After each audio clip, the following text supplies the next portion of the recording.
अध्याय 16 विश्वास का निर्माण। विश्वास करने वाला एक व्यक्ति उन सभी पर भारी है जिन्हें सिर्फ दिलचस्पी है, जानने से पहले मानना होगा। एक बाइबल के अनुसार जो जैसा सोचता है वैसा ही बन जाता है। 2 यदि आप सोचते हैं कि आप कर सकते हैं या फिर आप नहीं कर सकते, दोनों ही बातें सही हैं। 3 आपकी बुद्धि जिसकी कल्पना कर सकती है, मन उस पर विश्वास कर सकता है तो आप उसे हासिल कर सकते हैं। 4 बहानेबाजी इस बात का सूचक है कि आपको अपनी कुशलता पर संदेह है। 5 कुछ करेंगे कुछ नहीं, इससे क्या फ़र्क पड़ता है, कहीं ना कहीं 6 लोग इसे करेंगे और आप डायमंड जाएंगे।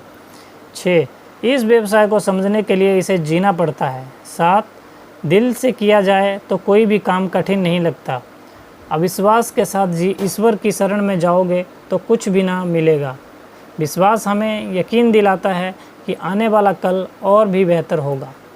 8 भविष्य पर भरोसा नहीं है तो आज में भी जीना दूभर हो जाता है। 9 भय के दूर होने पर विश्वास का जन्म होता है।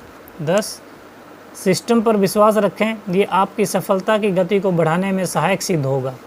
11 दूसरे लोगों की शुरुआत कराने से पहले आपको स्वयं इसे शुरू करना होगा।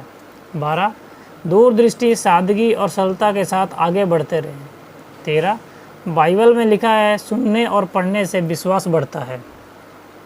14 सफल होने से आत्मविश्वास बढ़ता है तथा आत्मविश्वास बढ़ने से व्यक्ति सफल होता है। 15 आपको विश्वास तो करना ही होगा। 16 कठिन समय में कमज़ोर लोग टूट जाया करते हैं। 17 भरोसा नहीं करोगे तो टिकना और आगे बढ़ना मुश्किल बन जाएगा। विश्वास के बल पर अनदेखे अनजाने का भी अनुभव किया जा सकता है। विश्वास करो, जीवन जीने योग्य है और ऐसा हो जाएगा। मैं युद्ध जीत सका क्योंकि मुझे विश्वास था।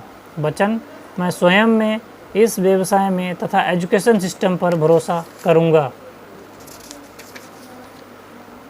अध्याय 17 आगे बढ़ो, डर के आगे जीत है। अगर लोगों के साथ काम नहीं करना होता तो मैं इस व्यवसाय को कर सकता था। खुद को बेहतर बनने से रोकने का अर्थ है अपनी बदकिस्मती को दावत देना। लोगों से बात करें। हमारे व्यवसाय में 2 ही तरह के लोग होते हैं। एक तो वे जो उत्पादों को आगे बढ़ाते हैं तथा दूसरे वो जो व्यवसायों का निर्माण करते हैं, जिन्हें बिजनेस बिल्डर कहा जाता है। और अगर आप एक बिजनेस बिल्डर बनना चाहते हैं तो रोज़ाना आपको नए नए लोगों से बात करनी होगी। बात करते समय लोगों पर अनावश्यक दबाव ना डालें। अचानक किसी अजनबी को कोने में ले जाकर आप चिल्लाकर उससे ये नहीं पूछ सकते कि आप अमीर बनना चाहते हैं। तैयार संभावित ग्राहक।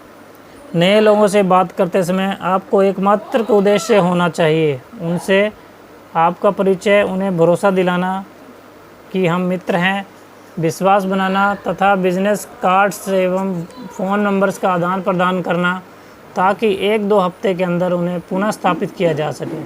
हमेशा नए नए लोगों से बात करके के मौके तलाशते रहें।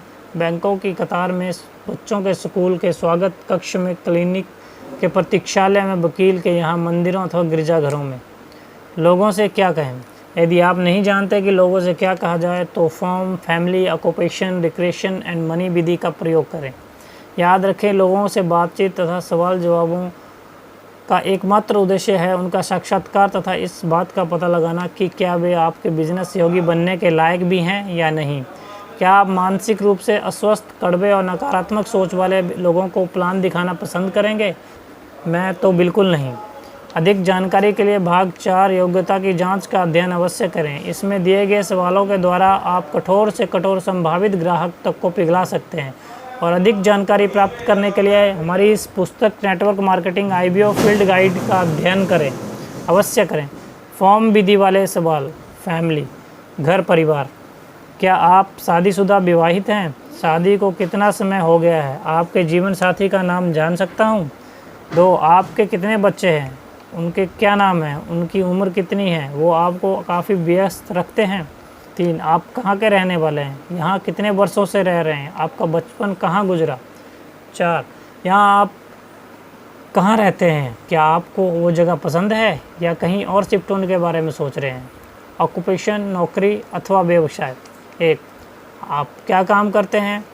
आपके जीवन साथी क्या करते हैं? मैंने सुना है कंपनी अथवा उद्योग का नाम डैश। वहाँ काम करने वाले काफ़ी पैसा बनाते ही हैं, साथ ही आराम का जीवन भी जीते हैं। रुककर जवाब की प्रतीक्षा करें, अधिकतर मामलों में यह नकारात्मक ही होगा। 2.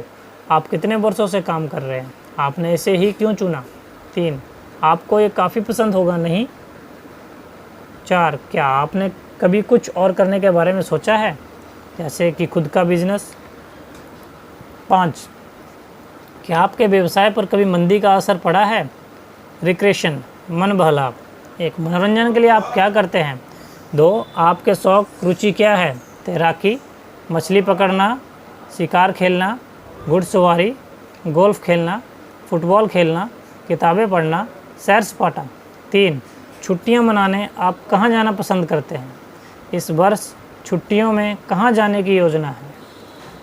4. मनोरंजन के लिए आप कौन सा वाहन चलाना पसंद करेंगे? नौका, गो कार्ट, मोटरसाइकिल, एयरप्लेन। 5. जीवन में आगे क्या करने का इरादा है? मनी, रुपया, पैसा। 1. क्या आप अपनी ज़रूरत के मुताबिक पैसा बना लेते हैं? 2. लगता है आप काफ़ी पैसा बना लेते हैं। क्या अपने शौक़ पूरे करने का समय निकाल पाते हैं? 3. यदि समय एवं धन पर्याप्त हो तो आप क्या करना पसंद करेंगे? 4. यदि आपकी लॉटरी लग जाए या फिर आपको कोई गुप्त खजाना मिल जाए तो आपके जीवन में क्या बदलाव आ सकता है? 5.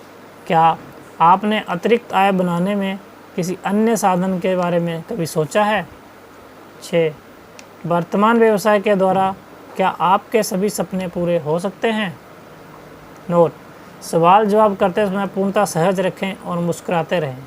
आखिरी सवाल: फॉर्म विधि से पूरा हो जाने पर नीचे दिए गए सवाल के साथ समापन करें। मेरा दावा है कि यह आपके लिए फॉलोअप का द्वार अवश्य खोलेगा। राज एक काल्पनिक नाम। क्या मैं आपसे एक सवाल पूछ सकता हूँ? क्या आप अतिरिक्त आय बनाने के किसी अच्छे विकल्प के बारे में जानते हैं? अधिकतर लोगों का जवाब होगा नहीं। ठीक है राज, यदि आपको पता चले तो मुझे भी ज़रूर बताना। क्या मुझे आपका बिजनेस कार्ड मिल सकता है?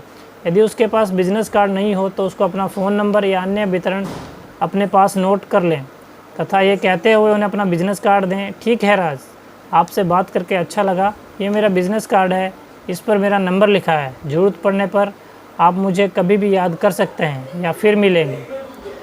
अब आप उन्हें 8 से 10 दिनों के अंतराल के बाद कभी भी फॉलोअप कर सकते हैं। बिजनेस के शुरुआती दिनों में 5-10 लोगों के साथ प्रतिदिन इसी प्रकार की बातचीत के द्वारा आपके पास ऐसे लोगों के नाम व नंबर पर्याप्त मात्रा में होंगे जिनकी सहायता से आप अपने अगले कदम की ओर सरलता के साथ आगे बढ़ सकते हैं। याद रखें, किसी से पूर्व परिचय हो जाने के बाद फॉलोअप करना बहुत ही आसान हो जाता है। आरंभिक की व्यवस्था: बिजनेस में आने के बाद स्वाभाविक ही आप अपने मित्रों एवं रिश्तेदारों को इसके बारे में बताना पसंद करेंगे। ऐसे में मेरा आपको सुझाव है कि आप उन्हें 1-2 हफ्ते पहले ही कॉल करके उनके मन के में उत्सुकता को जगा दें। उदाहरण के लिए, हेलो राज, कैसे हो? मैं एंजेलो बोल रहा हूँ। घर में सब कैसे हैं? बच्चे ठीक हैं?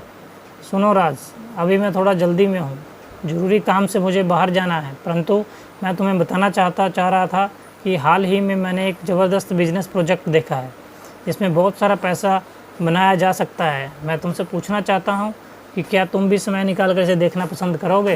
राज: ये क्या है एंजेलो? राज: अभी मैं थोड़ी जानकारी और ले लूँ, फिर तुम्हें इसके बारे में विस्तार से बताऊँगा। राज: क्या मैं तुम्हें अगले हफ्ते कॉल करूँ? चलो ठीक है, फ़ोन रखता हूँ। चाची जी को नमस्ते कहना, अपना और बच्चों का ध्यान रखना। नमस्कार। मिलने का समय निश्चित करें। जब आप लोगों को स्पॉन्सर करने की व्यवस्था में आ जाएं, तब उन्हें दोबारा कॉल करें। राज कैसे हो? याद है कुछ समय पहले मैंने तुम्हें बताया था कि मैं एक बिजनेस प्रोजेक्ट पर काम कर रहा हूँ। थोड़ी और जानकारी लेने पर मुझे पता चला कि अगर साथ मिलकर काम किया जाए तो तुम भी इसमें अच्छा पैसा बना सकते हो। राज: इस पर चर्चा करने के लिए हम मंगलवार को मिल सकते हैं या फिर शुक्रवार को? आपके लिए कौन सा दिन ठीक रहेगा? तो फिर ठीक है, हम शुक्रवार शाम 8 बजे मिलते हैं। मेरी पत्नी सिंडी भी मेरे साथ रहेगी। एक कप कॉफ़ी पियेंगे और इस पर चर्चा करेंगे। नमस्कार। तैयार रहें। जब आप लोगों से बातचीत करेंगे तो लोग आपसे तरह तरह के सवाल करेंगे, उनका जवाब देने के लिए तैयार रहें। लोगों को प्लान दिखाने के लिए बुलाने से पहले पुस्तक के भाग 5 में दिए गए सवाल जवाबों का अध्ययन अवश्य कर लें।